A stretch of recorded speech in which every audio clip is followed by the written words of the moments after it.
നമ്മൾ ചെറിയൊരു ഷോപ്പിങ്ങിന് പോവാണ്.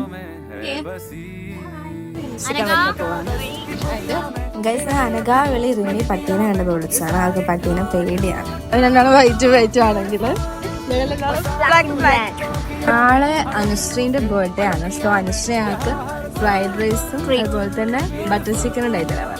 സോ ഞങ്ങൾ അതിന്റെ സാധനങ്ങൾ മേടിക്കാൻ വന്നതാണ് ഗൈസ്. ഞങ്ങൾ അവിടുന്ന് സാധനങ്ങളൊക്കെ വാങ്ങി ബില്ലാക്കി നേരെ റൂമിലേക്ക് പോകാനുള്ള പരിപാടികളായിരുന്നു. അപ്പോഴാണ് ആലോചിക്കുന്നത് കുറച്ച് സാധനങ്ങൾ വാങ്ങാൻ മറന്നുപോയി. ഇത് ഞങ്ങൾ റൂമിന്റെ അടുത്ത് തന്നെയുള്ള കടയാണ്. ഇവിടേക്കാണ് ഞങ്ങൾ എല്ലാ സാധനങ്ങളും മേടിക്കാൻ വേണ്ടി പെട്ടെന്ന് വരാറ്. അങ്ങനെ ഞങ്ങൾ വീട്ടിലെത്തിയപ്പോഴേക്കും ഫ്രണ്ട്സ് ഫുഡ് ഉണ്ടാക്കി വെച്ചിരുന്നു. നല്ല ടേസ്റ്റ് ഉണ്ടായിരുന്നു ഫുഡ്. സോ നല്ലതുപോലെ അതും കഴിച്ച് അനുശ്രീയുടെ കൂടെ കുറച്ച് വീഡിയോസും എടുത്ത് പിന്നെ ഞങ്ങൾക്ക് 12 മണിയാകുമ്പോഴേക്കും ബർത്ത്ഡേക്ക് വേണ്ടി കുറച്ച് കാര്യങ്ങളൊക്കെ സെറ്റ് ചെയ്യാണ്ടായിരുന്നു.